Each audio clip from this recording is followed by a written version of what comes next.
Hey everyone!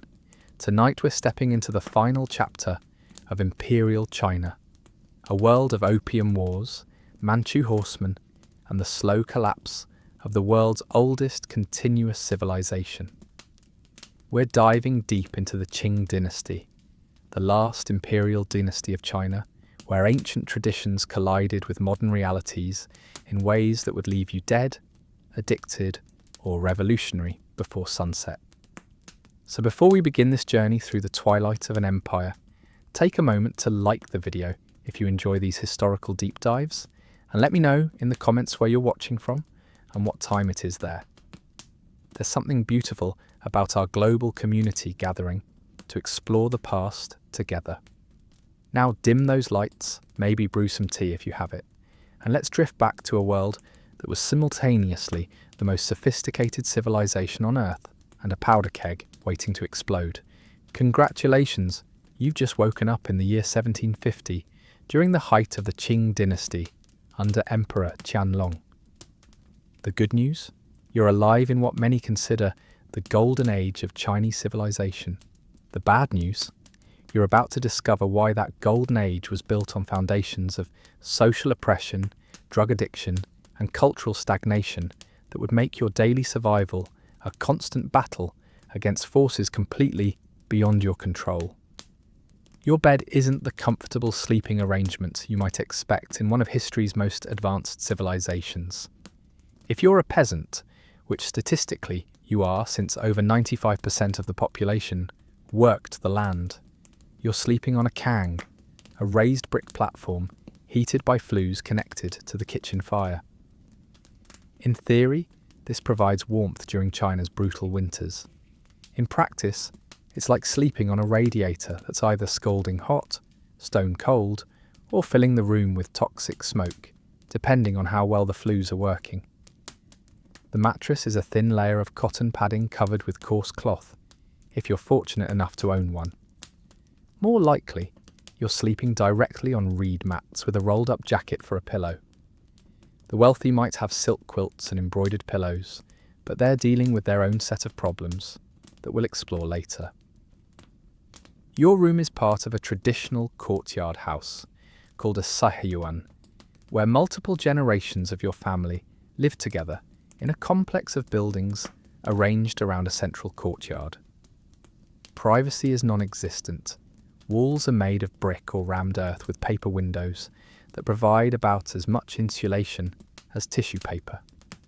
In Beijing's winter, when temperatures drop to 20 below zero, you're basically camping indoors. The air you're breathing is a cocktail of coal smoke, cooking fires, and whatever industrial pollutants the local workshops are producing.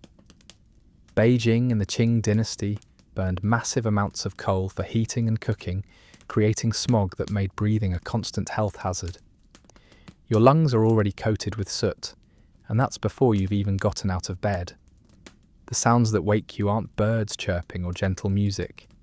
They're the cacophony of a pre-industrial city coming to life.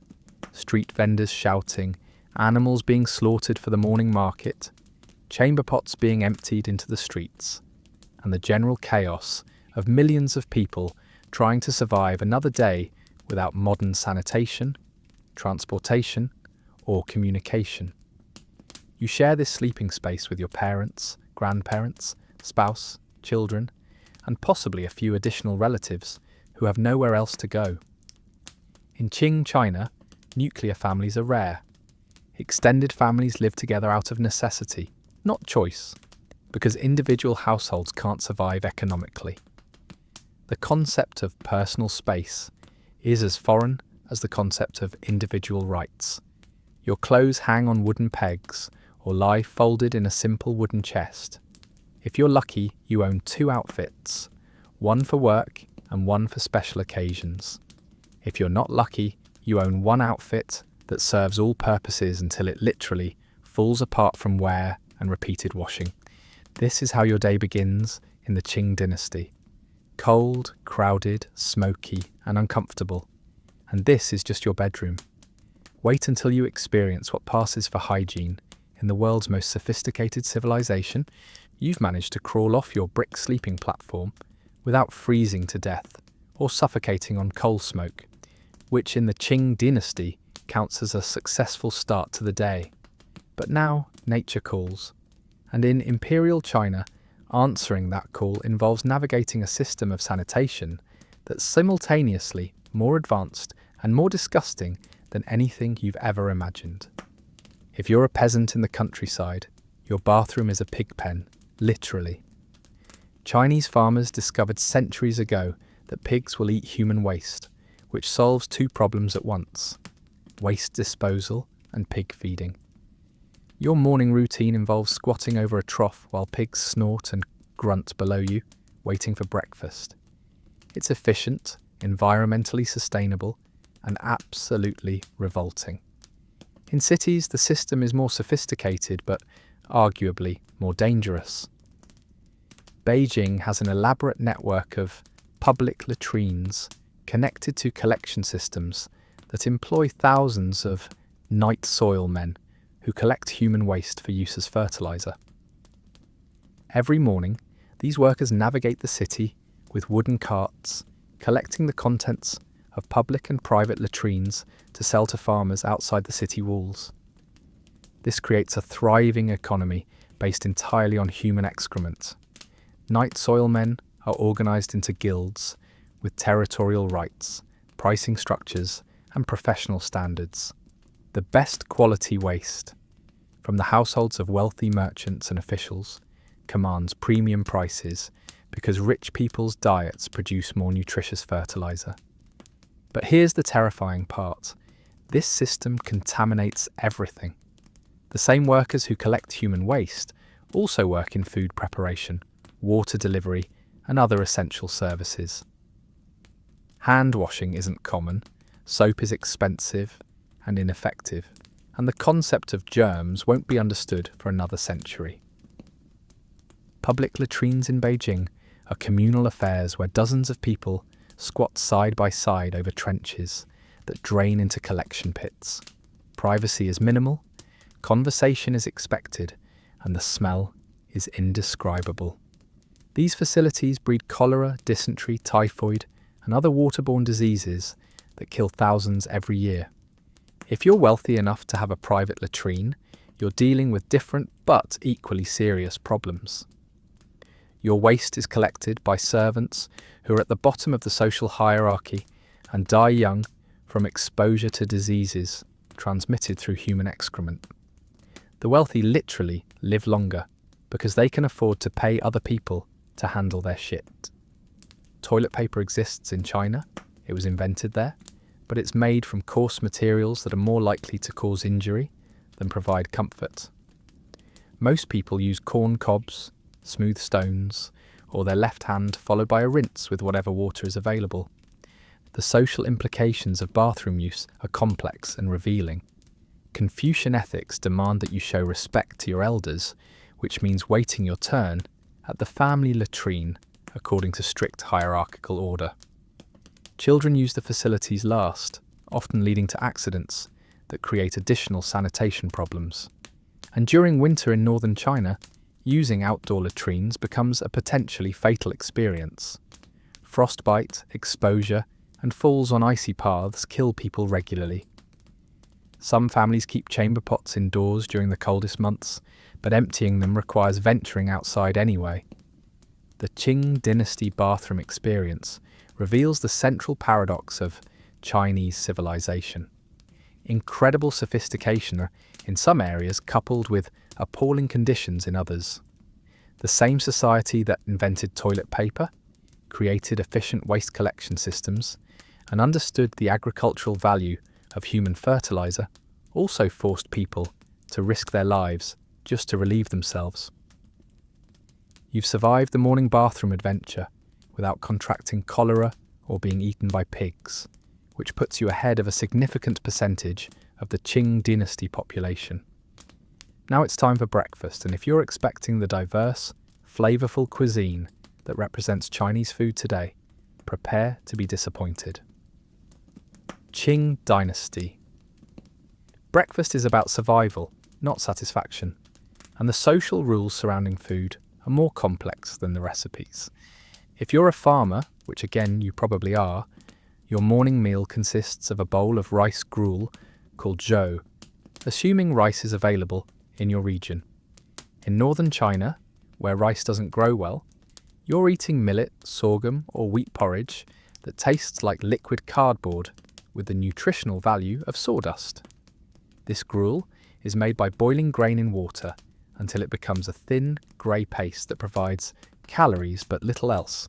The rice, if you're fortunate enough to have it, isn't the white, fluffy grain you might expect.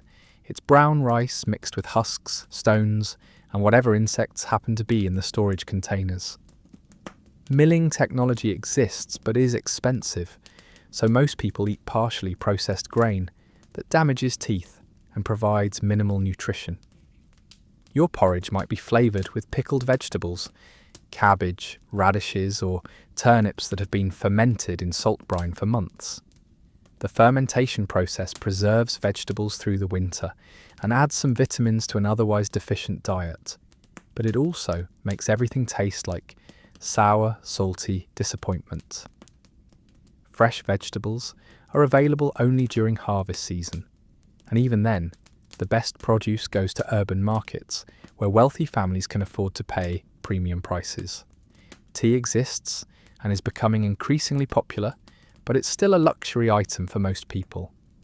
The tea ceremony is an elaborate ritual practiced by the wealthy and educated, but peasants drink hot water flavoured with whatever herbs they can find growing wild.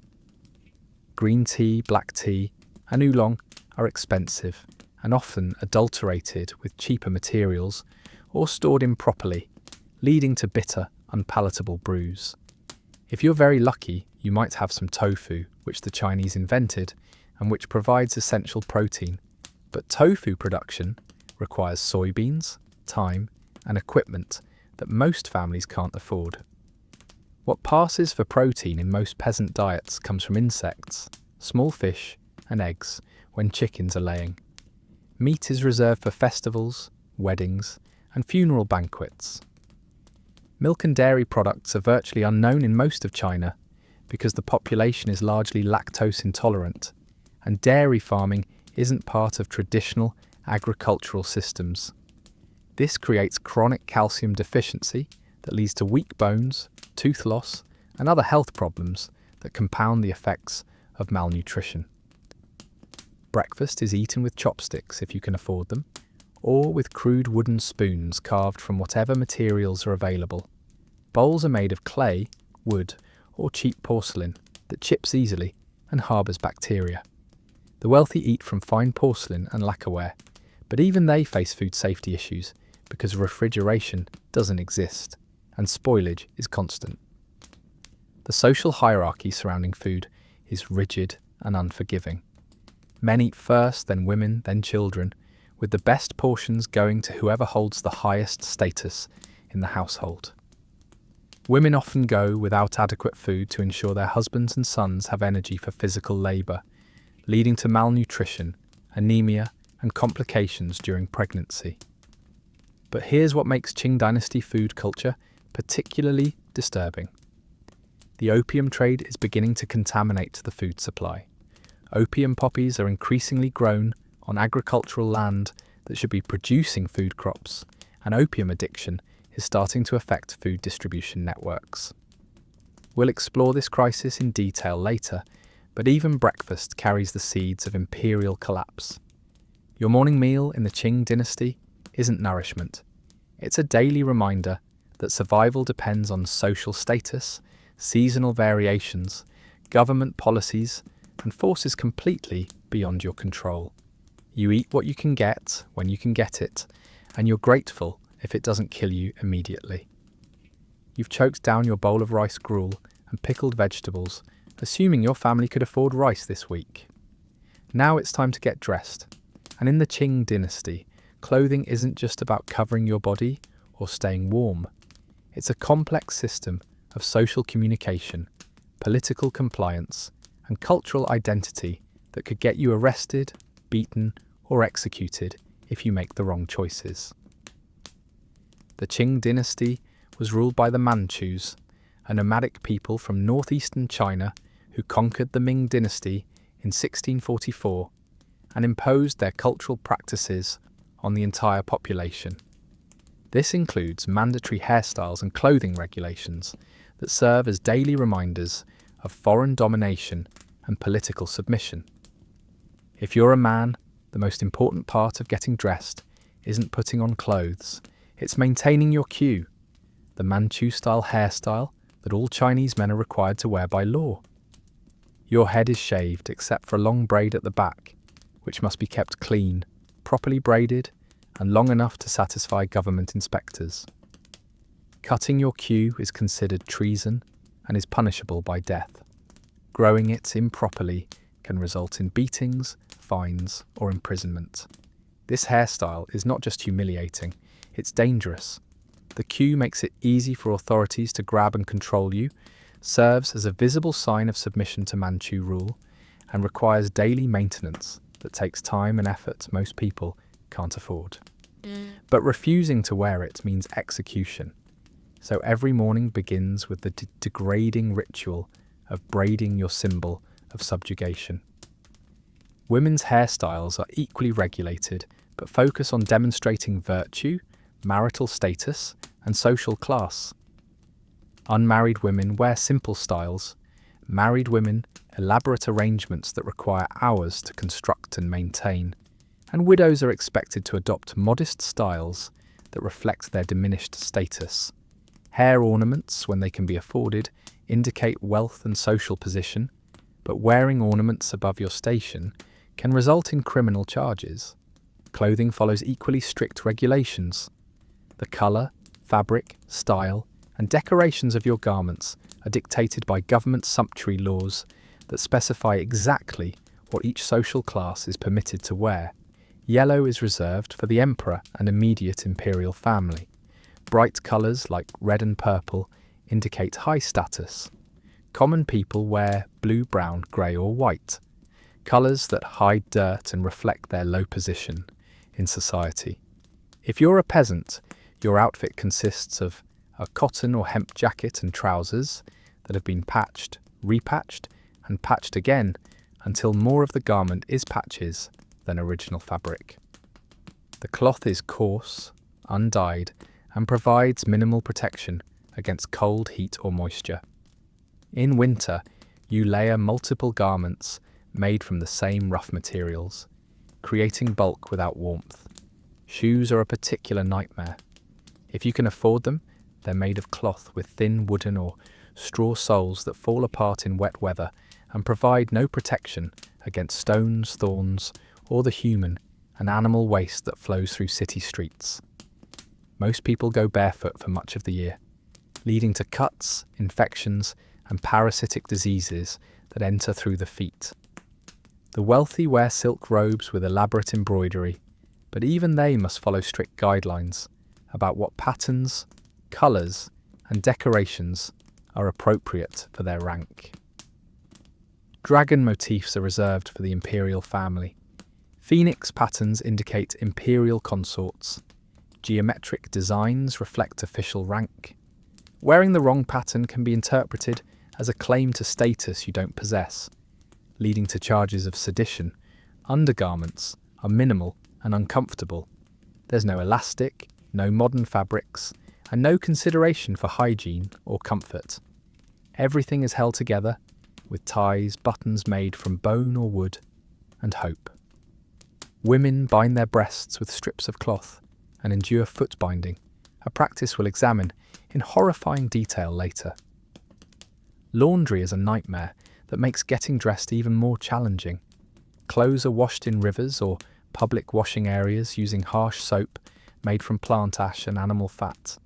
This process is so damaging that garments literally disintegrate after a few months of washing. Most people own only one or two outfits, which means wearing dirty clothes is normal and expected. The social implications of clothing are enormous. Your outfit immediately communicates your social status, occupation, wealth, and political compliance to everyone you encounter. Dressing improperly can result in social ostracism, official punishment, or violent confrontation. But dressing properly requires resources that most people simply don't have. Getting dressed in the Qing dynasty isn't a private morning routine. It's a daily performance of political submission, social conformity, and economic status that shapes every interaction you'll have throughout the day. Your clothes don't just cover your body, they advertise your place in a rigidly hierarchical society where stepping out of line can be fatal. You've managed to dress yourself in government-approved clothing and arrange your hair in the required style without accidentally committing treason, which is more of an achievement than it sounds. Now it's time to address personal hygiene, but in the Qing dynasty, the concept of cleanliness is filtered through cultural beliefs, economic realities, and social hierarchies that make staying clean both essential for survival and nearly impossible to achieve. The Qing Chinese have a complex relationship with bathing that reflects their sophisticated understanding of medicine and their practical limitations. Traditional Chinese medicine teaches that the body's qi, or vital energy, can be disrupted by excessive washing, particularly with cold water. Hot baths are considered beneficial, but are expensive and time-consuming to prepare. Most people bathe infrequently, and when they do, it's a major production that involves the entire household. If you're wealthy, you might bathe once a week in a wooden tub filled with hot water that has been heated over the kitchen fire. The process requires servants to carry dozens of buckets of water from wells or rivers, heat it in large cauldrons, and transport it to a private bathing area. The water is often scented with herbs or flowers, but it's reused by multiple family members in order of social rank. By the time children get their turn, they're essentially bathing in dirty soup.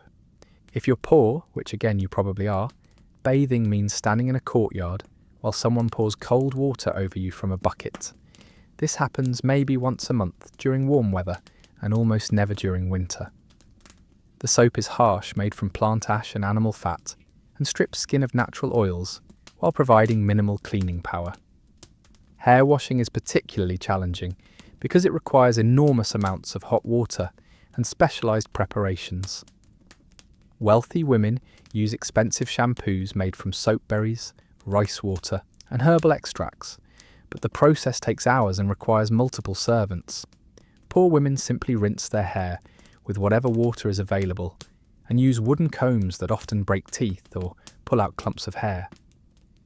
Dental hygiene is primitive and painful.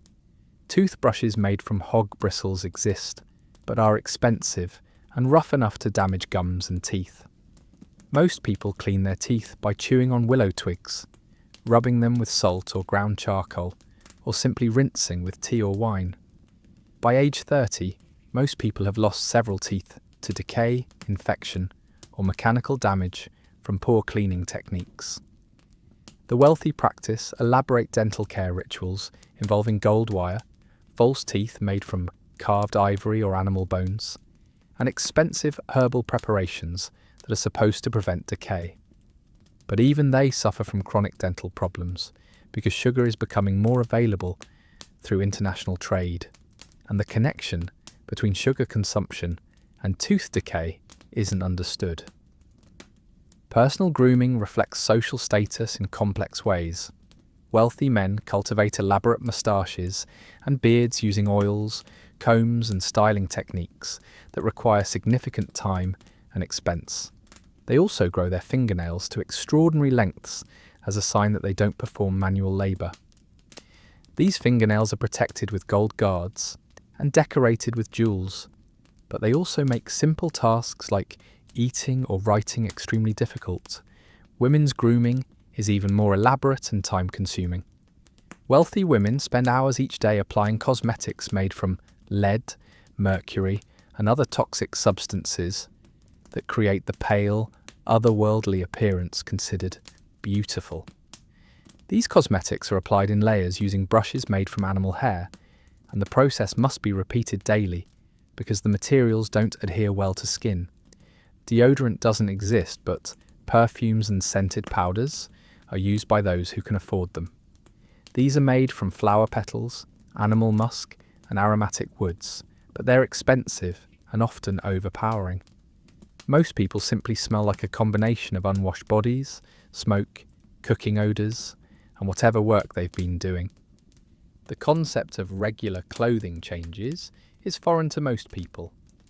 Undergarments are worn until they fall apart.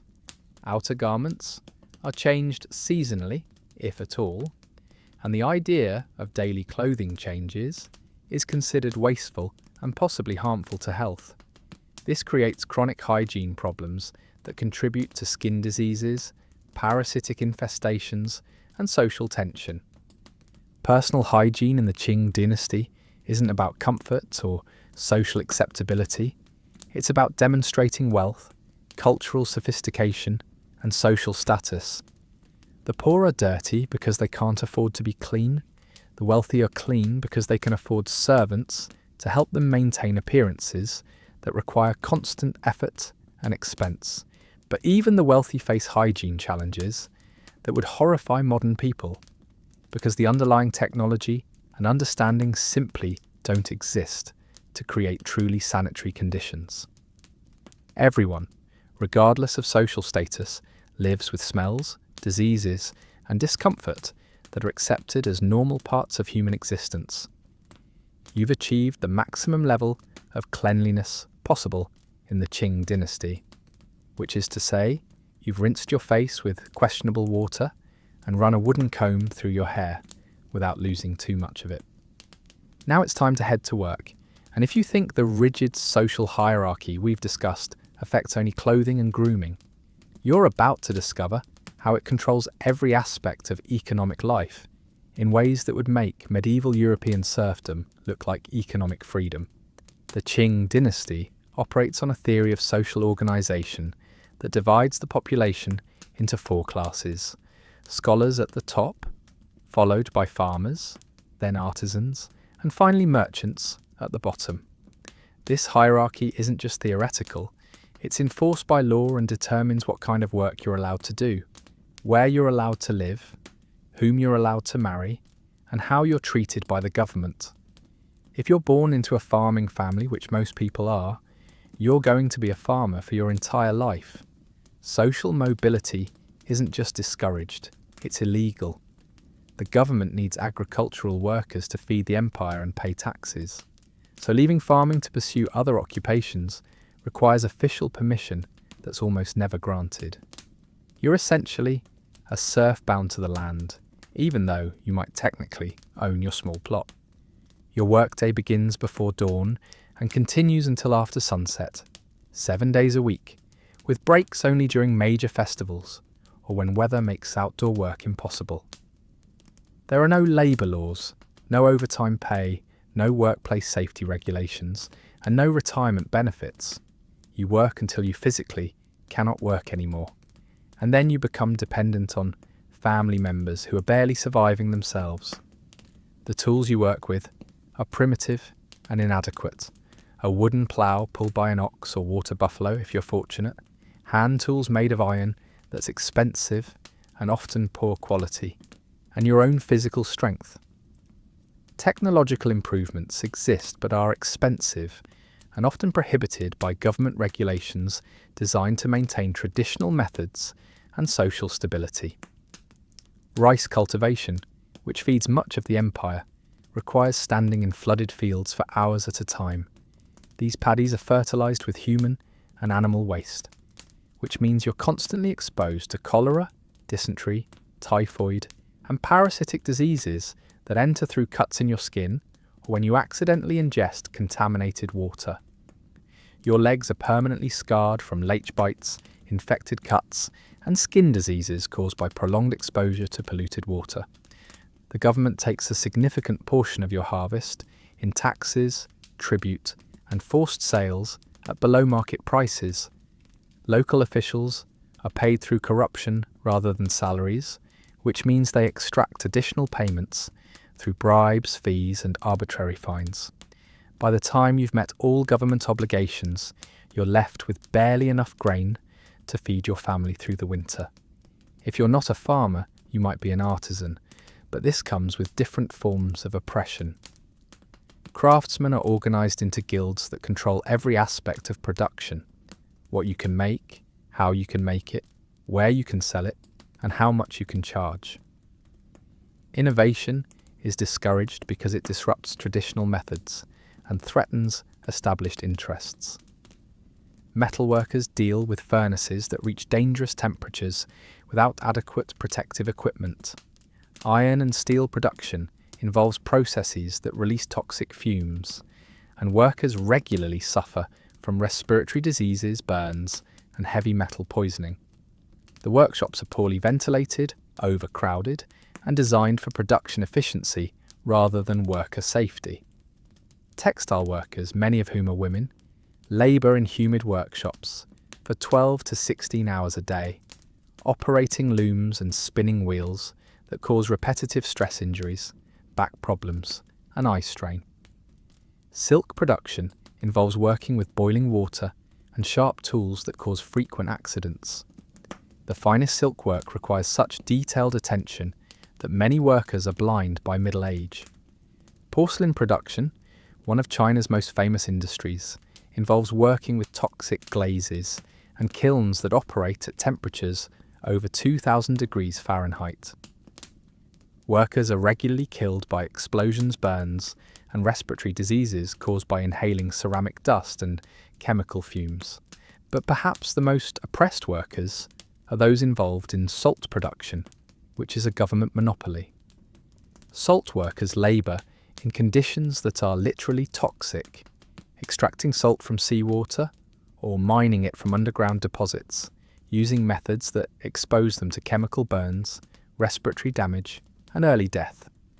The salt monopoly is one of the government's major revenue sources, and maintaining production takes priority over worker safety.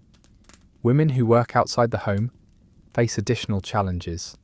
They're paid less than men for the same work, subject to sexual harassment and exploitation, with no legal recourse, and expected to maintain household duties while working full-time jobs. Pregnancy and childbirth often mean losing employment, and there are no social safety nets for women who can't work. Work in the Qing dynasty isn't a career or a path to economic advancement. It's a trap that keeps people locked in their assigned social positions while extracting maximum labour for minimum compensation. The only escape is death, and for many workers that comes sooner rather than later. You've spent the morning destroying your body through agricultural labour, craft work, or some other form of government-approved economic exploitation. The sun is now directly overhead, which means it's time for the midday meal. But don't expect a lunch break or time to rest and recover from the morning's abuse. In the Qing dynasty, eating during the workday is a privilege reserved for those who can afford to stop working, and that definitely doesn't include you. If you're working in the fields, your midday meal consists of whatever you could carry from home in a cloth bundle or gourd container. This usually means cold rice or millet gruel that's been sitting in the sun for hours, brewing bacteria and developing a texture like wallpaper paste. You might have some pickled vegetables wrapped in leaves, but these have also been sitting in the heat and are probably starting to ferment in unpleasant ways. Water is a constant problem because wells and streams are often contaminated with agricultural runoff, human waste, and whatever chemicals local industries are dumping into the environment. You're thirsty from hours of physical labour, but drinking bad water can kill you more quickly than dehydration. Many workers carry weak tea or rice wine, but these are expensive and often unavailable. If you're working in a craft workshop, eating might not be allowed during work hours. Many guild regulations prohibit food consumption in work areas to prevent contamination of products, which means you either eat quickly in a designated area or go without food until the workday ends. Some workshops provide communal meals, but these usually consist of the cheapest possible ingredients prepared in large batches with minimal attention to flavour or nutrition. The social hierarchy that governs all aspects of Chinese life extends to workplace eating arrangements. Supervisors and skilled workers eat first and get better food, while apprentices and unskilled labourers get whatever remains. Women eat after men, children eat last, and everyone understands that complaining about food quality or quantity can result in losing your job. Food safety is a constant concern because refrigeration doesn't exist and spoilage happens quickly in hot weather. Meat and fish go bad within hours, vegetables wilt and rot, and dairy products spoil almost immediately. Most workers eat spoiled food regularly because throwing it away means going hungry, leading to chronic digestive problems and food poisoning that can become life-threatening. The types of food available for midday meals reflect both economic constraints and cultural preferences. Rice is preferred but expensive. So many people eat millet, sorghum, or wheat products that provide calories but limited nutrition. Vegetables are seasonal and often pickled or dried for preservation. Protein comes from small amounts of tofu, dried fish, or insects when available. Spices and seasonings are controlled by government monopolies and merchant guilds that keep prices artificially high. Salt is heavily taxed, pepper and other imported spices are luxury items, and most people flavour their food with whatever herbs and seasonings they can grow themselves or gather wild. This makes most meals bland, repetitive, and unsatisfying. Cooking facilities at work sites are minimal or non-existent. Some larger workshops have communal kitchens where workers can heat food over small fires, but fuel is expensive and cooking time is limited. Most people eat cold food or food that's been partially cooked at home and won't be properly reheated until evening. The eating utensils available to workers are basic and often shared. Chopsticks are carved from bamboo or cheap wood, bowls are made from clay or gourds, and everything gets dirty quickly without adequate washing facilities. Sharing utensils spreads diseases, but individual ownership of eating implements is a luxury most workers can't afford. But perhaps the most disturbing aspect of midday eating in the Qing dynasty is how it reflects the growing social problems that will eventually destroy the empire. The opium trade is beginning to affect food distribution as agricultural land is converted to poppy cultivation. Food prices are rising while wages remain stagnant. Government corruption is making basic nutrition increasingly expensive and difficult to obtain. Your midday meal isn't nourishment or a pleasant break from work. It's a grim reminder that survival depends on factors completely beyond your control. Weather, government policies, market conditions, and the whims of supervisors who have power over your access to basic necessities. You eat what you can get when you can get it, and you're grateful if it doesn't make you sicker than you already are. The afternoon heat beats down mercilessly as you return to work, but the weather in Qing dynasty China isn't just uncomfortable, it's actively trying to kill you in ways that reveal the empire's growing inability to protect its people from natural disasters. Climate change during this period is making weather patterns more extreme and unpredictable, while government incompetence and corruption are preventing effective responses to meteorological catastrophes. Winter in northern China during the Qing period is particularly brutal because the Little Ice Age is making temperatures colder than they've been for centuries. In Beijing, the imperial capital, temperatures regularly drop to -20 degrees Fahrenheit, and your hemp and cotton clothing provides about as much insulation as a paper bag. Coal heating exists but is expensive and creates toxic indoor air pollution that kills more people than the cold itself. The government maintains elaborate systems for predicting and responding to severe weather, but these are based on astrological observations and traditional methods that are increasingly ineffective. When blizzards strike without warning, entire communities can be cut off for weeks without food, fuel, or medical supplies. Frostbite, hypothermia, and starvation kill thousands every winter, But these deaths are considered natural disasters rather than preventable tragedies. Spring flooding is becoming more frequent and devastating as deforestation and poor land management practices increase erosion and reduce the landscape's ability to absorb rainfall. The Yellow River, China's second longest river, regularly changes course due to silt buildup, destroying farmland and communities that have existed for centuries. When floods come, people have nowhere to go and no resources for rebuilding. The government's flood control efforts are massive but often counterproductive. Dike building projects employ thousands of workers under dangerous conditions, but the dikes themselves often fail catastrophically, creating worse flooding than would have occurred naturally.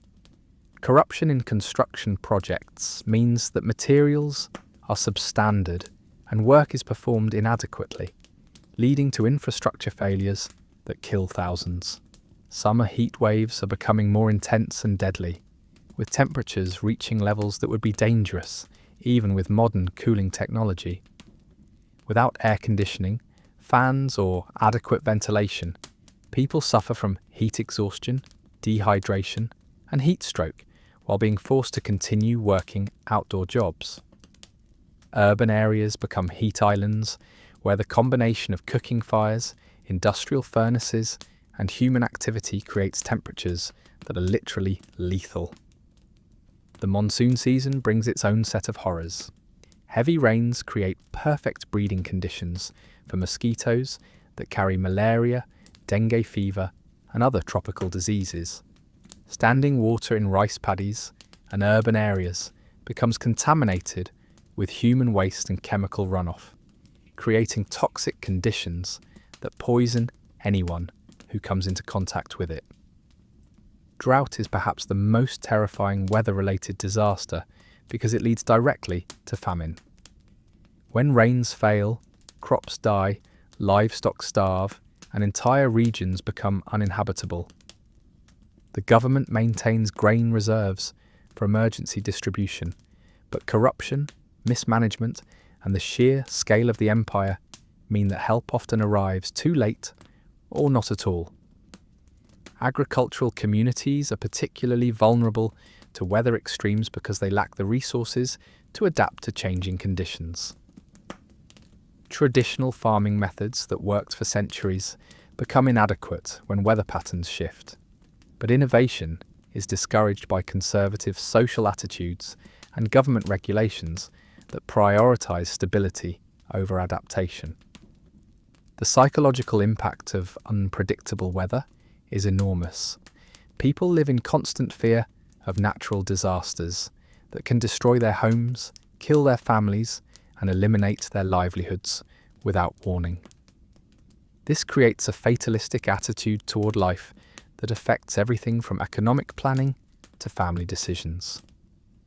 Weather-related diseases are spreading more rapidly as trade routes expand and population density increases in urban areas. Typhoid, cholera, and dysentery thrive in the unsanitary conditions created by extreme weather events. When people are forced to drink contaminated water or eat spoiled food due to weather emergencies, disease outbreaks follow predictably. The Qing government's inability to respond effectively to weather-related disasters is becoming a source of political instability. People are losing faith in the mandate of heaven, the belief that the emperor rules with divine approval, as natural disasters demonstrate the government's powerlessness against forces beyond human control. Weather in the Qing dynasty isn't just a daily inconvenience or seasonal challenge. It's a reminder that civilization is fragile and that human institutions are often inadequate to protect people from the natural world's indifference to human suffering. You've survived another scorching afternoon of physical labour, assuming you haven't collapsed from heat exhaustion or been killed by falling tools in a poorly managed workshop. The sun is setting over the Qing Empire and it's time for the evening meal. But dinner in Imperial China is when the day's accumulated stresses, social tensions, and economic pressures come together in ways that make eating both a necessity and a potential source of conflict. Dinner preparation begins hours before the meal is served because cooking with primitive equipment over open fires requires significant time and planning.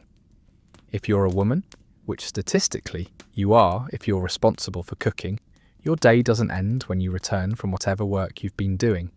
It extends into food preparation that's physically demanding, time-consuming, and dangerous. The kitchen is a separate building or area of the courtyard because cooking fires pose constant fire hazards. Your cooking equipment consists of a brick stove with iron pots and pans that are expensive, heavy, and difficult to clean. Fuel for cooking comes from whatever materials you can afford: wood, charcoal, dried grass, or animal dung. All of these produce smoke that fills the cooking area and makes breathing difficult. Your ingredients are limited by seasonal availability, economic constraints, and government regulations that control food distribution. Rice is preferred but expensive and often unavailable. Vegetables must be used quickly before they spoil or preserved through salting, pickling, or drying methods that often make them less nutritious and harder to digest. Meat is still a luxury reserved for special occasions, but even when available, it poses serious health risks. There's no refrigeration, so meat must be cooked and eaten immediately, or preserved through smoking, salting, or drying. These preservation methods don't eliminate bacteria and parasites, they just slow decomposition.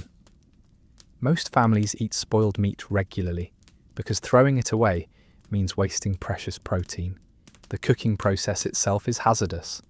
Open fires and hot oil cause frequent burns, kitchen accidents are common, and the smoke-filled environment damages lungs and eyes. Women who spend their lives cooking develop chronic respiratory problems, eye diseases, and burns that never heal properly. Many are permanently scarred from cooking accidents that occurred when they were children, learning to help in the kitchen. Dinner is served according to strict social hierarchy. The eldest male eats first and gets the best portions, followed by other adult males in order of age and status. Women eat after men. Children eat last, and servants or slaves get whatever remains. This system ensures that those who need the most nutrition, pregnant women, nursing mothers, and growing children, often get the least food. The meal itself is eaten in relative silence because talking during dinner is considered disrespectful to the food and disruptive to digestion. Conversation, when it occurs, follows formal patterns that reinforce family hierarchy and social relationships. Children are expected to listen rather than speak, women defer to men, and everyone shows respect to elders regardless of their mental competence or moral character. Eating utensils reflect economic status and cultural sophistication. Wealthy families use porcelain bowls, lacquered chopsticks, and specialized serving dishes that demonstrate their refinement and prosperity. Poor families eat from wooden bowls with bamboo chopsticks that splinter and break frequently. Everyone eats with their hands when necessary, but this is considered crude and shameful. The quantity and quality of food available for dinner varies dramatically by season, economic conditions, and government policies. Good harvests mean adequate nutrition for a few months, but crop failures, natural disasters, or increased taxation can quickly push families into starvation. Most people live constantly on the edge of malnutrition, and dinner is a daily reminder of how precarious their situation really is. Food preparation and consumption involve elaborate rituals designed to honour ancestors, demonstrate respect for the food itself, and reinforce social relationships. These rituals are time-consuming and require resources that most families can barely afford, but skipping them brings social criticism and possible supernatural punishment according to traditional beliefs. The growing opium crisis is beginning to affect family dinner dynamics in subtle but destructive ways. Family members who are developing opium addictions eat less, contributing less to household work, and disrupting traditional meal patterns. Opium cultivation is taking agricultural land away from food production, making nutritious meals more expensive and difficult to obtain. Seasonal variations in food availability create cycles of feast and famine that affect family relationships and social stability. During harvest time, families might enjoy relatively abundant meals with variety and adequate nutrition. During winter and spring, before new crops are available, families survive on stored grains and preserved foods that provide minimal nutrition and often cause digestive problems. Food storage and preservation are constant challenges that affect what's available for dinner. Granaries are vulnerable to moisture, insects and rodents that can destroy months of food supplies in a matter of days. Root cellars and other storage systems require maintenance and resources that many families can't afford, leading to spoilage and waste that push families closer to starvation. The evening meal in the Qing dynasty isn't a time of family bonding or culinary enjoyment. It's a daily negotiation between survival and social expectations, between available resources and family needs, between traditional practices and economic realities. You eat what you can get, when you can get it, and you maintain the social rituals that hold society together, even when that society is failing to meet your basic needs. Dinner ends not with satisfaction or contentment, but with the knowledge that tomorrow you'll face the same challenges, with slightly fewer resources and slightly less hope that conditions will improve. The Qing dynasty is an empire in decline, and that decline is visible on every dinner table in the empire. You've finished your meagre evening meal, consumed according to the rigid social protocols that govern every aspect of Chinese life. The sun has set over the Qing Empire, and if you think this means you can finally rest, you're about to discover that nighttime in imperial China is when the most dangerous and revealing aspects of the civilization emerge from the shadows. Darkness in the Qing dynasty doesn't just mean the absence of light. It means the breakdown of social order, the emergence of criminal activity, and the exposure of problems that daylight conceals.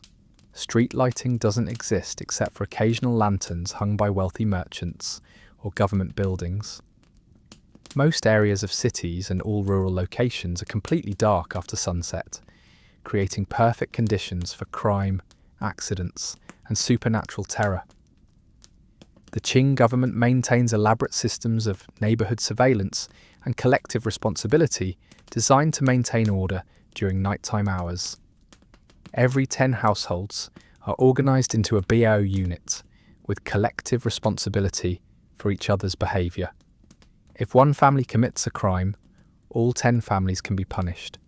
This creates intense social pressure for conformity, but also breeds suspicion, resentment, and fear among neighbours. Night watchmen patrol urban areas, but they're poorly paid, minimally trained, and often corrupt.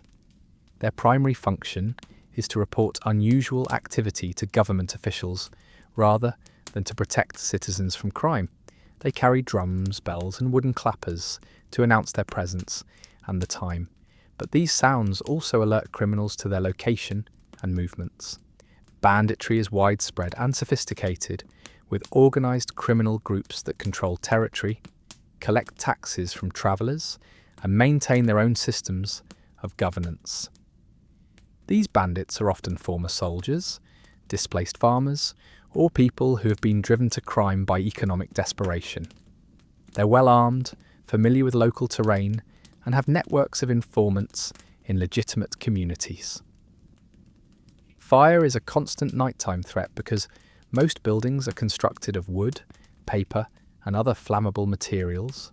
Cooking fires, heating braziers, oil lamps and candles create numerous ignition sources, and when fires start, they spread rapidly through densely packed neighbourhoods. There are no organised fire departments, just bucket brigades organised by neighbours who may or may not be willing to help, depending on family feuds and social relationships. The absence of street lighting makes navigation dangerous and often impossible. City streets are narrow, winding, and filled with obstacles like merchant stalls, animal waste, and construction materials. Rural paths are even more treacherous, with holes, rocks, streams, and precipices that can kill unwary travellers. Getting lost at night often means staying lost until daylight, assuming you survive the experience. Wild animals pose serious threats in rural areas and even in parts of cities where urban development is sparse. Wolves, leopards, and tigers hunt at night and aren't particularly afraid of humans who have no effective weapons for self-defense. Domestic animals like pigs and dogs can become dangerous when hungry or protecting territory, and rabies makes any animal encounter potentially fatal. But perhaps the most terrifying aspect of Qing dynasty nighttime is the supernatural fear that pervades Chinese culture. Traditional beliefs hold that darkness is when ghosts, demons, and evil spirits are most active. Every unexplained sound, shadow, or sensation can be interpreted as supernatural threat, leading to panic and irrational behaviour that creates real danger.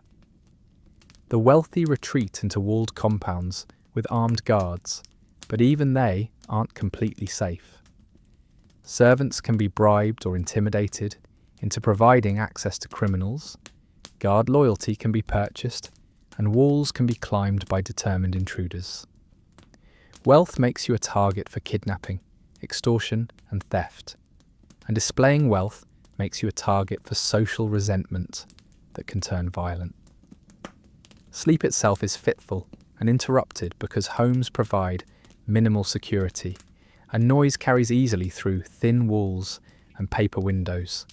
You're constantly listening for sounds that might indicate danger. Footsteps in the courtyard, voices discussing your family's activities, or the sounds of fighting and screaming from neighbouring households. The opium crisis is making nighttime increasingly dangerous as addiction drives people to desperate measures. Opium addicts will steal anything of value to purchase drugs, and opium dens become centres of criminal activity that spread throughout communities. Families are torn apart by addiction, leaving children and elderly people vulnerable to exploitation and abuse. Government officials often use nighttime for conducting business that they want to keep secret from higher authorities or public scrutiny. Bribery, extortion, and corruption flourish in darkness, and ordinary people can find themselves caught up in political conflicts they don't understand and can't escape. Religious and supernatural practices intensify at night when the boundary between the living and dead worlds is considered most permeable. Families perform elaborate rituals to protect themselves from evil spirits, but these rituals are expensive, time-consuming, and often involve practices that are dangerous or illegal. Nighttime in the Qing dynasty reveals the empire's fundamental weaknesses: inadequate governance, widespread corruption, economic inequality, and social systems that are breaking down under pressure from internal contradictions and external challenges. Darkness doesn't just hide crime and danger, it exposes the reality that civilization is much more fragile than daylight makes it appear. You've somehow survived another night in the Qing dynasty without being murdered, robbed, burned alive, or possessed by evil spirits. Congratulations, but before you start feeling too proud of yourself, let's examine what this kind of life does to the human body over time, because the Qing dynasty is producing physical and mental health problems that reveal the true cost of imperial civilization. By the time you reach 30 years old, if you live that long, your body is essentially a catalogue of preventable diseases, untreated injuries, and chronic conditions that would be easily managed with modern medical knowledge. The combination of malnutrition, overwork, environmental toxins, and complete absence of preventive healthcare creates health problems that compound over time until survival becomes a daily struggle against your own failing body. Your skeleton tells the story of a hard life. Malnutrition during childhood has left you shorter and smaller than your genetic potential, with bones that are weak and prone to fractures. Years of physical labour have created arthritis, joint deformities, and spinal problems that cause constant pain. Your teeth, if you still have any, are broken, diseased, and rotting because dental care consists of extraction with crude tools and no anaesthesia. Your skin is permanently damaged by sun exposure, chemical burns from industrial work, and infections that have scarred over without proper treatment. Smallpox scars mark nearly everyone who survives childhood, but these are just the most visible signs of a lifetime of skin diseases that range from annoying to life-threatening. Respiratory problems are universal because everyone breathes air that's contaminated with smoke, dust, and chemical pollutants. Chronic cough, difficulty breathing, and lung diseases kill people in their 40s and 50s, but these conditions are considered normal parts of aging rather than preventable environmental hazards. Intestinal parasites are so common that they are accepted as a normal part of human existence. Everyone has worms, amoebas, and bacterial infections that cause chronic digestive problems, malnutrition, and weakness. These parasites are transmitted through contaminated water, food, and human contact, and they're virtually impossible to avoid in the unsanitary conditions that define daily life. Women face additional health challenges from repeated pregnancies and childbirths without medical care. Maternal mortality rates are catastrophic, and women who survive multiple pregnancies often suffer from prolapsed organs, chronic infections, and physical damage that makes their remaining years painful and difficult. Mental health problems are widespread, but not recognised as medical conditions. Depression, anxiety, and post-traumatic stress are attributed to moral weakness, supernatural possession, or bad luck rather than treatable psychological conditions. People suffering from mental illness are often abandoned by families who can't afford to care for them or who fear social stigma. The opium crisis is creating new categories of health problems as addiction becomes widespread. Opium addicts suffer from malnutrition, organ damage, and social problems that destroy families and communities. Children born to addicted mothers often have developmental problems, and entire regions are becoming dependent on opium cultivation and trade. Industrial work creates occupational diseases that affect specific trades. Metal workers suffer from heavy metal poisoning. Textile workers develop lung diseases from inhaling fibres. And construction workers are regularly killed or disabled by accidents that could be prevented with basic safety equipment.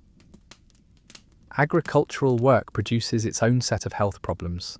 Farmers develop chronic back problems from bending over crops, skin diseases from contact with fertilizers and pesticides, and injuries from primitive tools and dangerous animals. Rice cultivation exposes workers to waterborne diseases and parasites that cause lifelong health problems. Malnutrition affects everyone but children most severely. Vitamin deficiencies cause blindness, bone deformities, and developmental problems that persist throughout life. Iron deficiency causes anemia that leaves people weak and vulnerable to infections. Protein deficiency stunts growth and impairs immune system function. Infectious diseases spread rapidly through populations that have no understanding of germ theory or disease transmission. Typhoid, cholera, tuberculosis, and other bacterial infections kill millions of people who could be saved with modern antibiotics and sanitation systems. The cumulative effect of all these health problems is bodies that are worn out by middle age and minds that are broken by constant suffering. People don't grow old gracefully in the Qing dynasty. They deteriorate rapidly once their bodies can no longer compensate for decades of abuse and neglect. Death, when it comes, is often slow and painful because effective pain management doesn't exist. People die from infections that modern medicine could cure in days, from complications of diseases that proper nutrition could prevent, and from injuries that basic first aid could treat successfully. Perhaps the most tragic aspect of Qing dynasty health is how preventable most of the suffering really is. The knowledge exists to create better sanitation systems, improve nutrition, and develop safer working conditions. But the social and political systems prioritize imperial grandeur, military power, and elite privilege over public health and human welfare. Your body in the Qing dynasty isn't your temple, it's your prison, gradually breaking down under conditions that no human should have to endure, while you watch helplessly and count yourself lucky for every day you manage to keep breathing despite everything working against your survival. Now that we've explored the harsh realities of daily life in the Qing dynasty, let's examine one of the most disturbing practices that epitomizes how this civilization's pursuit of beauty and status created systematic torture disguised as cultural tradition: foot binding. Foot binding was practiced in China for over 1,000 years, but it reached its peak during the Qing dynasty when it became almost universal among Han Chinese women, despite being officially discouraged by the Manchu rulers. This practice involved breaking the bones in young girls' feet and binding them tightly to prevent growth, creating tiny, deformed feet that were considered beautiful and sexually attractive, but rendered women nearly unable to walk. The process began when girls were between 4 and 6 years old, young enough that their bones were still soft and could be manipulated, but old enough that they would remember the pain for the rest of their lives. The procedure was usually performed by the girl's mother or grandmother, creating a cycle of trauma in which women who had suffered the same torture inflicted it on the next generation. First, the girl's feet were soaked in hot water, mixed with herbs and animal blood, supposedly to soften the skin and bones. Then all toes except the big toe were broken and folded under the foot, pressed against the sole and held in place with tight cloth bindings. The arch of the foot was broken and compressed, forcing the heel and toes to grow closer together until the foot measured only 3 to 4 inches long. The bindings were tightened every few days, gradually crushing the bones and forcing them to heal in unnatural positions. The process took several years to complete and caused excruciating, constant pain that many girls never fully overcame. Infections were common because the tight bindings cut off circulation and created wounds that couldn't heal properly. Many girls died from gangrene, sepsis, or suicide because they couldn't endure the torture. The cultural justification for this practice reveals the twisted values that govern Chinese society. Tiny feet were considered a sign of feminine beauty, refinement, and virtue.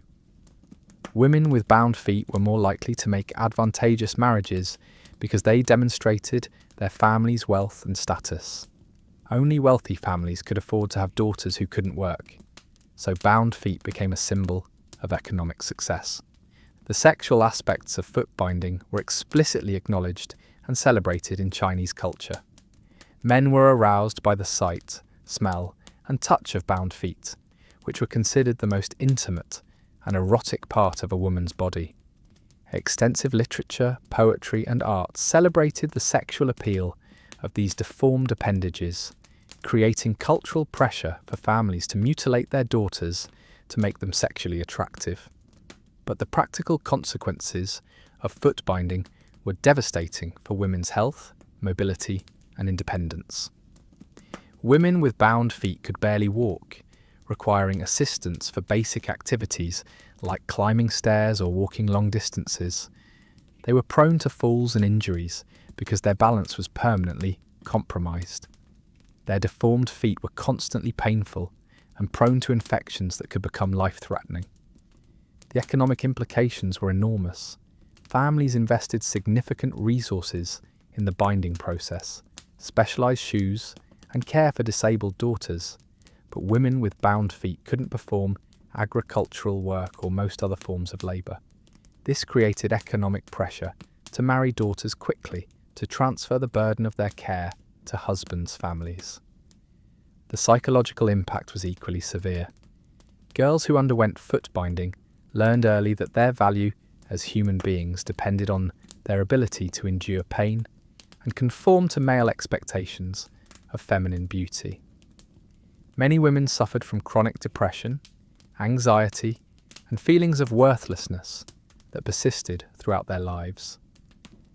Foot binding also had profound social implications because it prevented women from escaping abusive situations. A woman with bound feet couldn't run away from domestic violence, couldn't travel independently, and couldn't support herself economically. The practice effectively imprisoned women in their homes and made them completely dependent on male relatives for survival. The Qing dynasty's complicated relationship with foot binding reflects the broader contradictions of this period. The Manchu rulers officially opposed the practice because they came from a nomadic culture where women needed functional feet for horseback riding and other activities, but they couldn't enforce their opposition because foot binding was so deeply embedded in Han Chinese culture that banning it would have caused massive social resistance. Regional and class variations in foot binding practices reveal how social status influenced even the most intimate aspects of women's lives. Wealthy urban families practiced extreme binding that created the smallest possible feet, while rural families might bind feet less severely because they needed women who could perform some agricultural work. Poor families sometimes couldn't afford the binding process at all, which paradoxically gave their daughters more mobility but lower marriage prospects. The medical consequences of foot binding extended beyond the feet themselves. Women with bound feet developed hip and back problems from altered walking patterns, circulation problems from restricted blood flow, and muscle atrophy from lack of exercise. Many suffered from chronic pain that affected their entire quality of life. Foot binding represents everything that was wrong with Qing dynasty civilization: the subordination of human welfare to aesthetic preferences, the acceptance of systematic torture as cultural tradition, and the creation of beauty standards that required the destruction of functional human bodies. It's a practice that reveals how societies can normalize horrific cruelty when it serves the interests of those in power. The eventual end of foot binding, which didn't occur until the early 20th century, required massive social change and political revolution. It took the collapse of imperial China and the introduction of Western ideas about human rights and gender equality to finally end a practice that had tortured millions of women for over a millennium. Looking at foot binding today, it's easy to condemn it as barbaric and incomprehensible. But it's important to remember that this practice was supported by an entire civilization that considered it normal, necessary, and beautiful. It reminds us that cultural traditions aren't automatically valuable just because they're old, and that societies can commit terrible crimes against their own people while believing they're upholding virtue and beauty. Now let's turn our attention to another defining feature of Qing dynasty society: the growing opium crisis that would ultimately contribute to the empire's collapse and demonstrate how global trade could destroy civilizations from within. The opium crisis that engulfed the Qing dynasty represents one of history's most devastating examples of how international commerce, government corruption, and social vulnerability can combine to destroy entire civilizations. What began as a trade imbalance problem in the 18th century evolved into a national catastrophe that affected every level of Chinese society and contributed directly to the collapse of imperial China. The roots of the crisis lay in Britain's growing appetite for Chinese goods, particularly tea, silk, and porcelain, which were highly prized in European markets. But the Chinese had little interest in British manufactured goods, creating a trade imbalance that forced British merchants to pay for Chinese exports with silver. This drain of precious metals from Britain created economic problems that British traders were determined to solve. The solution they found was opium, a narcotic drug derived from poppy plants grown in British-controlled India. Opium had been used in China for centuries as a medicine, but British merchants began importing it in massive quantities specifically to create addiction and generate demand for a product that would balance trade flows. What they created instead was a human disaster of unprecedented scale.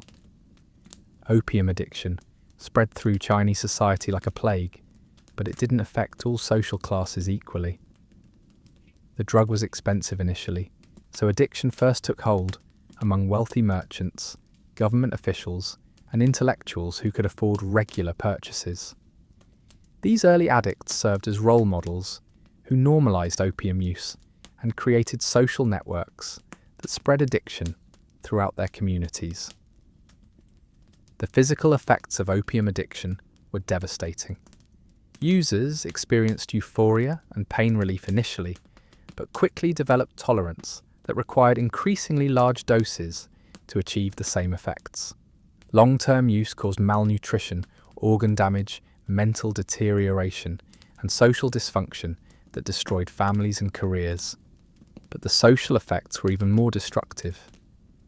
Opium addiction crossed all traditional boundaries of class, age, and gender. Fathers sold family property to buy drugs. Mothers neglected children to pursue their addictions. Government officials accepted bribes to protect opium smugglers. Soldiers abandoned their posts to smoke opium. The social fabric that held Chinese civilization together began to unravel as addiction spread. The economic impact was catastrophic. Silver, that should have circulated through the Chinese economy, instead flowed out to pay for opium, creating deflation and monetary crisis.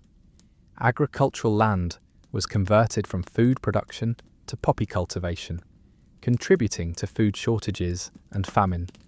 Productive members of society became dependent addicts who consumed resources without contributing to economic activity. The Qing government's response to the opium crisis reveals the fundamental weaknesses that would eventually destroy the empire. Emperor Daoguang issued edicts banning opium importation and use, but local officials were either too corrupt or too addicted themselves to enforce these laws effectively. The imperial bureaucracy that had governed China for centuries proved incapable of responding to a crisis that required rapid adaptation and decisive action. When the Chinese government finally attempted serious enforcement, confiscating and destroying large quantities of British opium in Canton in 1839, the result was war.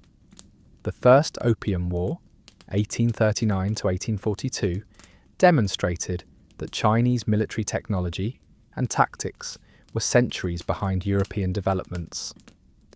British naval forces easily defeated Chinese defenders and forced the signing of the Treaty of Nanking, which legalized opium trade and opened Chinese ports to foreign merchants. The Second Opium War, 1856 to 1860, was even more humiliating for China, ending with British and French forces occupying Beijing and burning the old Summer Palace, one of the most magnificent architectural complexes in Chinese history. These wars forced China to accept not just opium legalization, but a series of unequal treaties that gave foreign powers control over Chinese ports, exempted foreign nationals from Chinese law, and imposed massive indemnity payments that bankrupted the imperial treasury. But the most devastating aspect of the opium crisis wasn't military defeat or economic exploitation. It was the psychological and cultural damage inflicted on Chinese society. For over 2,000 years, China had considered itself the center of civilization, superior to all other nations in culture, technology, and governance. The Opium Wars shattered this worldview and forced Chinese intellectuals to confront the reality that their civilization was weak, backward, and vulnerable to foreign domination. The opium crisis also revealed fundamental flaws in traditional Chinese values and institutions. Confucian ethics emphasized harmony, hierarchy, and gradual change, but these principles proved inadequate for dealing with rapid social transformation caused by drug addiction and foreign intervention.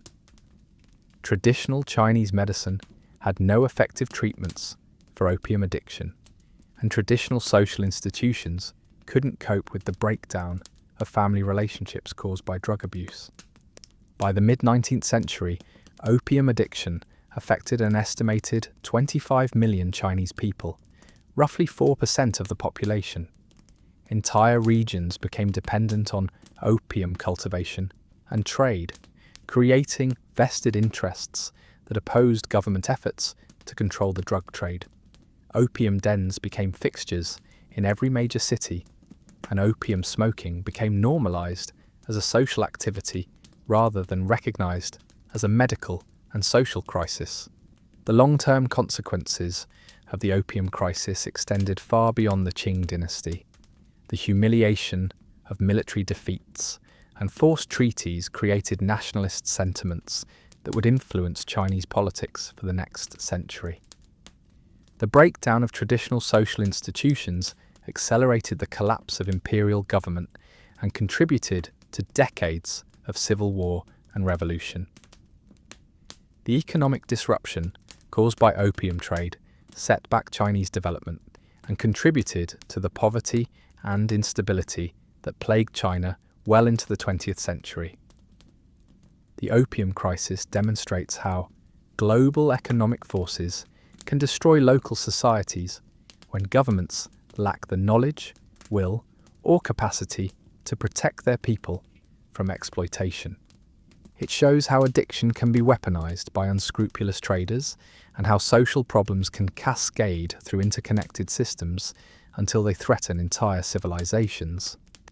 For ordinary people living through the opium crisis, daily life became increasingly dangerous and unpredictable. Families were torn apart by addiction, communities were corrupted by drug trade, and traditional sources of security and stability disappeared as social institutions collapsed. The crisis affected everyone, even those who never used opium, because it poisoned the social environment and made survival more difficult for everyone.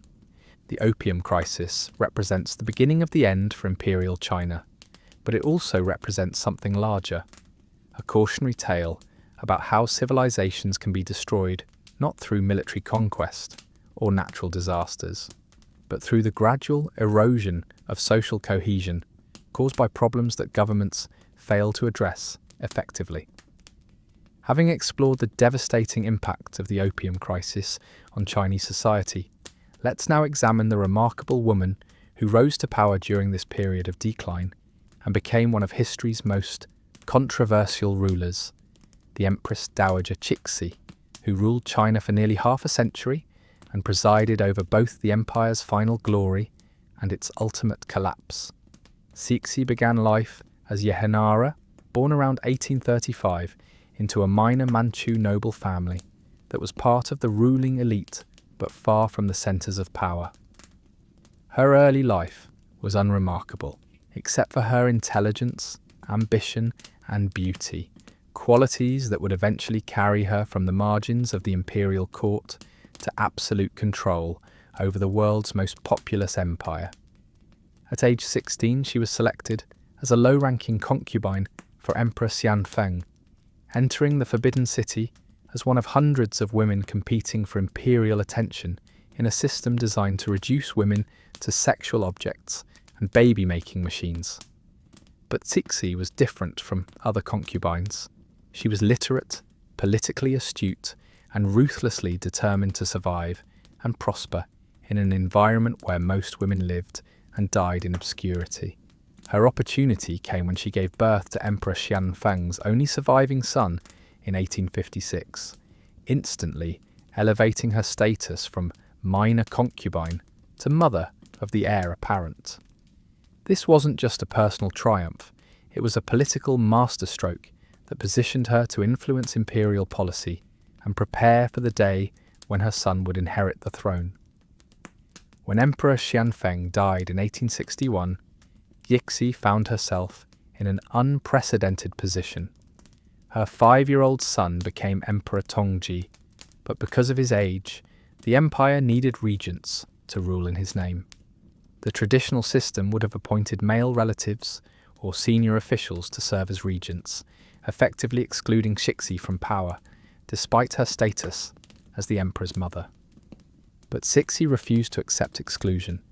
Working with Empress Zhen, the official wife of the deceased emperor, she orchestrated a palace coup that eliminated the appointed regents and established joint rule by the two empresses.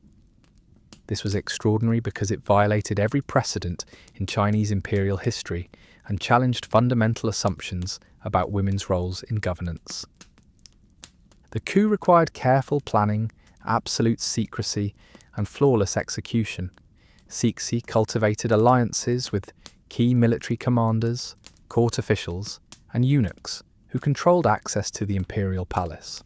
When the moment came, she struck swiftly and decisively, arresting or executing potential opponents and presenting the imperial bureaucracy with a fait accompli that they were forced to accept. Once in power, Cixi demonstrated political skills that would have impressed Machiavelli. She understood that ruling China required more than just occupying the throne. It required managing a complex bureaucracy, balancing competing interests, and projecting authority in a system that questioned women's legitimacy as rulers. Her early years as regent were marked by significant achievements that helped stabilize the empire during a period of crisis. She suppressed the Taiping Rebellion, one of the deadliest civil wars in human history, which had devastated central China and killed over 20 million people. She negotiated treaties with foreign powers that ended the Second Opium War on terms that were humiliating but prevented further military defeats. She began modest reforms designed to modernize the Chinese military and government institutions. But Cixi's greatest political challenge was maintaining power as her son matured and began to assert independence. Traditional Chinese governance assumed that regents would voluntarily transfer power to adult emperors, but Cixi had no intention of retiring to obscurity. When Emperor Tongji began showing signs of independent thinking, she undermined his authority through bureaucratic manipulation and court intrigue. The emperor's suspicious death in 1875 at age 19, officially from smallpox, but possibly from syphilis contracted during visits to Beijing brothels, created another succession crisis that Cixi exploited to maintain power. Instead of following traditional succession rules, she arranged for her 3-year-old nephew to become Emperor Guangxu, ensuring another long regency under her control. This decision violated imperial law and Confucian principles of succession, but Cixi had learned that power creates its own legitimacy. By controlling the imperial bureaucracy, the military, and access to the emperor, she could make her decisions appear to come from legitimate imperial authority even when everyone knew she was the real ruler. Cixi's reign spanned some of the most turbulent decades in Chinese history. She presided over the empire's encounter with Western imperialism, the introduction of modern technology, and growing demands for political reform. Her responses to these challenges reveal both her political brilliance and the fundamental limitations of imperial governance in the modern world. She was simultaneously a reformer and a conservative, modernizing the military and educational systems while resisting changes that threatened traditional social hierarchies. She built the first railways and telegraph lines in China, but opposed constitutional government that would limit imperial power. She supported women's education and even allowed women to participate in some government examinations. But she never challenged the basic assumptions about women's subordinate status in Chinese society. Cixi's personal life was as complex as her political career. She lived in luxury that was extraordinary even by imperial standards, spending enormous sums on palaces, gardens, and court ceremonies, while the empire faced financial crisis. She was surrounded by eunuchs, concubines, and courtiers who competed for her favour and plotted against each other in elaborate court intrigues that rivaled anything in European royal courts. Her relationship with Emperor Guangxu became increasingly strained as he matured and began to advocate for radical reforms that would transform China into a constitutional monarchy. The conflict between them came to a head during the 100 Days Reform in 1898, when the young emperor attempted to bypass Cixi's authority and implement sweeping changes to Chinese government and society. Cixi's response was swift and brutal. She staged another coup, placed Emperor Guangxu under house arrest, executed reform leaders, and reversed most of the proposed changes. This action effectively ended any possibility of peaceful transition to modern government and set the stage for the revolutionary upheavals that would eventually destroy Imperial China. The Boxer Rebellion of 1900 represents both the pinnacle and the beginning of the end of Cixi's reign.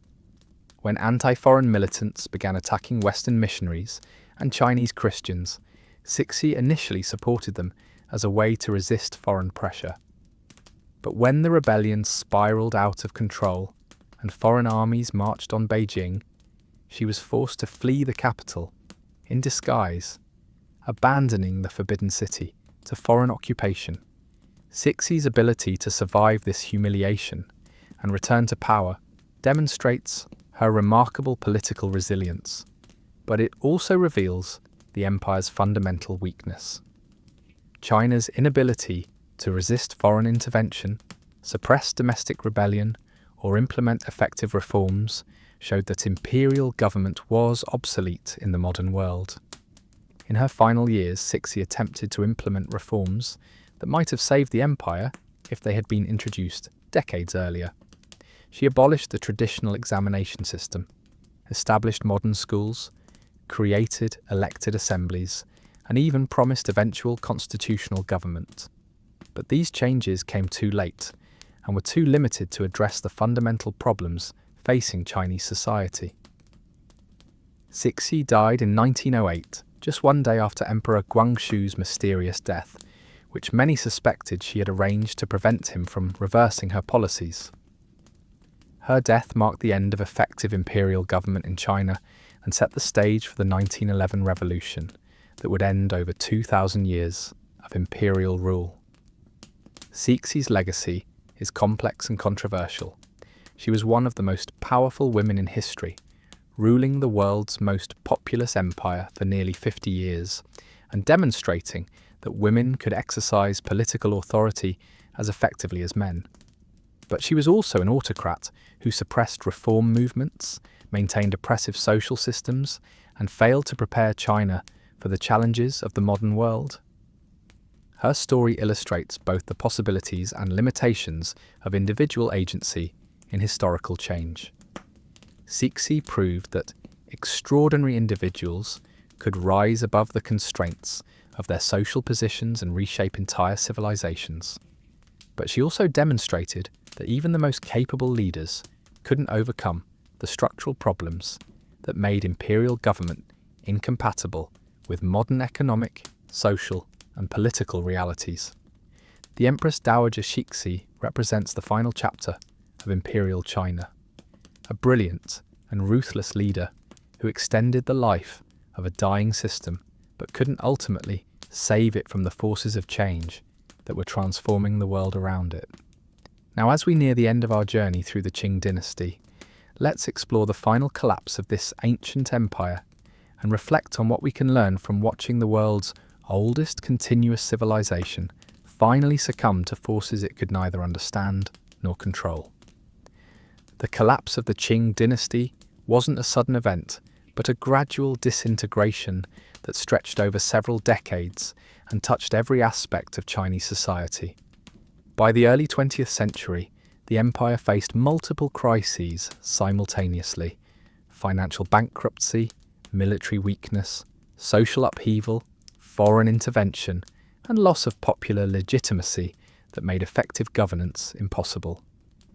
The financial crisis was particularly severe because the empire's traditional revenue sources, agricultural taxes, salt monopolies, and tribute payments were inadequate for dealing with modern challenges. The costs of military modernization, indemnity payments to foreign powers, and suppression of rebellions exceeded the government's ability to raise revenue. Printing paper money led to inflation that destroyed savings and made trade difficult. Borrowing from foreign banks created debt obligations that compromised Chinese sovereignty. Military weakness stemmed from the empire's failure to modernize its armed forces effectively. Traditional Chinese military organization emphasized infantry formations using traditional weapons and tactics that were centuries out of date. Attempts to create modern armies were hampered by lack of technical knowledge, insufficient funding, and resistance from conservative officials who feared that military modernization would threaten traditional social hierarchies. Social upheaval manifested in multiple forms: peasant rebellions driven by economic desperation, ethnic conflicts between Han Chinese and Manchu rulers, regional movements seeking autonomy from central control, and intellectual movements advocating for radical political change. The Taiping Rebellion had demonstrated that traditional methods of social control were inadequate for dealing with mass movements, and subsequent rebellions showed that the underlying problems had not been resolved. Foreign intervention took increasingly aggressive forms as European powers, Japan, and eventually the United States competed for influence in Chinese markets and territory. The unequal treaties imposed after military defeats gave foreign nations control over Chinese ports, exempted foreign nationals from Chinese law, and allowed foreign missionaries to operate throughout the empire. These arrangements created a parallel system of governance that undermined imperial authority and demonstrated Chinese weakness to both domestic and international audiences. The loss of popular legitimacy was perhaps the most devastating blow to imperial government, because Chinese political theory depended on the concept of the mandate of heaven, the belief that rulers governed with divine approval as long as they maintained peace, prosperity, and social harmony. The empire's inability to protect its people from foreign aggression, natural disasters, and economic hardship convinced many Chinese that the Qing had lost their mandate to rule. The revolution that finally ended imperial rule in 1911 began almost accidentally when a bomb exploded prematurely in the foreign concession area of Hankou, leading to the discovery of a revolutionary plot and the arrest of conspirators. But instead of suppressing the movement, these arrests triggered uprisings throughout central China as military units defected, provincial governors declared independence, and revolutionary organizations that had been operating underground emerged to claim power. The speed with which imperial authority collapsed reveals how hollow the empire had become. Within months, most of China's provinces had declared independence from imperial rule. Revolutionary assemblies had formed new governments, and the last emperor, Puyi, found himself ruling little more than the Forbidden City itself. When he abdicated in February 1912, he was ending over 2,000 years of imperial government and creating a political vacuum that would take decades to fill. The human cost of imperial collapse was enormous. The transition from empire to republic triggered decades of civil war, foreign invasion, and social chaos that killed millions of people and destroyed much of China's cultural heritage. The political institutions that replaced imperial government were often weak, corrupt, and unable to provide the stability and security that people desperately needed. But the collapse also created opportunities for change that had been impossible under imperial rule. The end of the examination system opened education to new ideas and methods. The elimination of rigid social hierarchies allowed people to pursue careers based on ability rather than birth. The introduction of modern technology and industrial methods began to improve living standards for those who survived the transition period. Women's lives changed dramatically as traditional constraints were challenged and new opportunities emerged. The practice of foot binding finally ended as modern ideas about health and gender equality spread throughout Chinese society. Women gained access to education, entered professions that had been closed to them, and began to participate in political movements as equals rather than subordinates. The fall of the Qing dynasty represents more than just the end of a particular government. It marks the end of a way of life that had defined Chinese civilization for millennia. The agricultural economy that had supported imperial China gave way to industrial development. The social hierarchies that had organized traditional society were replaced by new forms of class consciousness and political identity. The cultural values that had guided Chinese behavior for centuries were challenged by foreign ideas and domestic innovations. For ordinary people living through this transition, daily life became simultaneously more difficult and more hopeful. The collapse of traditional institutions created chaos and uncertainty, but it also eliminated many of the oppressive practices and arbitrary restrictions that had made survival so difficult during the imperial period. People could now dream of social mobility, political participation, and personal freedom that had been impossible under the old system. The international implications of Chinese imperial collapse were enormous, because China had been the dominant power in East Asia for centuries. Neighbouring countries that had operated within the Chinese sphere of influence suddenly found themselves dealing with a weak, divided nation that could no longer provide regional stability or security. This power vacuum contributed to Japanese expansion, European colonialism, and the conflicts that would eventually lead to 2 world wars. Looking back at the Qing dynasty's collapse from our perspective today, it's easy to see the mistakes and missed opportunities that might have prevented such a catastrophic ending. The empire had access to information about successful modernization efforts in other countries, but conservative political culture and vested interests prevented necessary changes. The government had resources that could have been used for reform and development, but corruption and mismanagement squandered these opportunities. The tragedy of the Qing dynasty is that it was destroyed not by external conquest or natural disasters, but by its own inability to adapt to changing circumstances.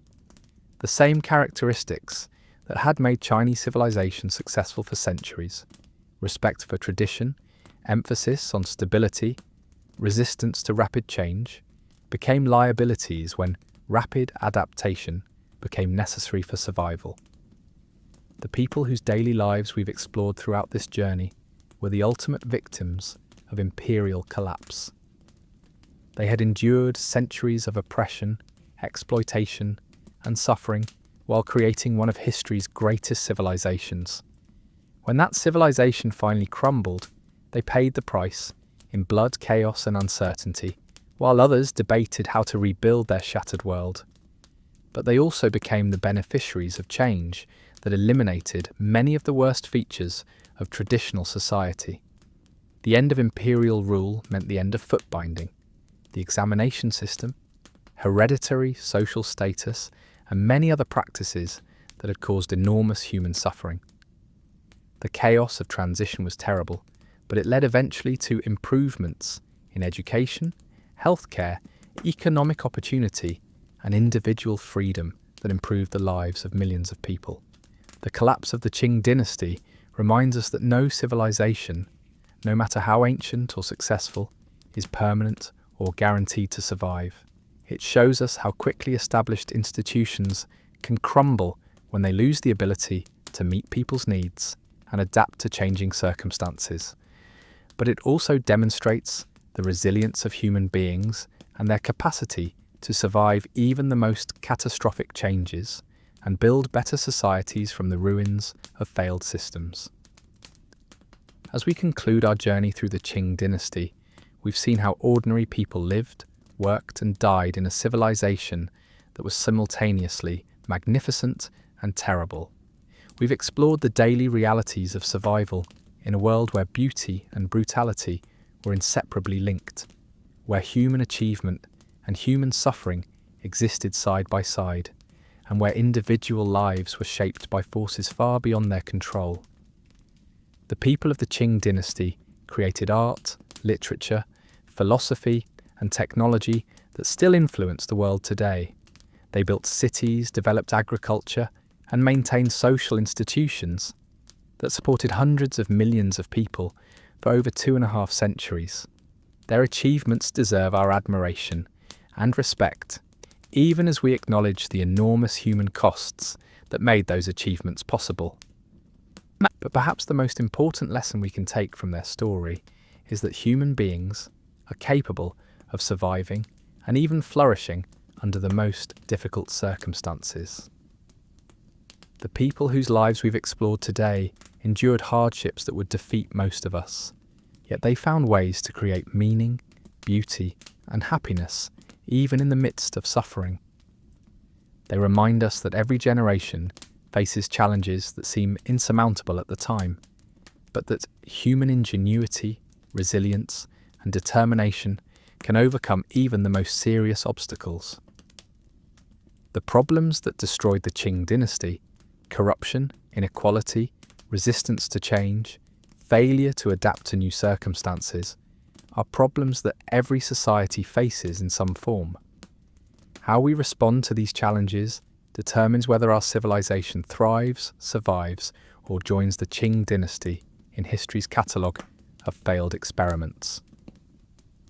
Tonight, as you drift off to sleep in comfort and security that the people of the Qing dynasty could never have imagined, remember their struggles and their achievements.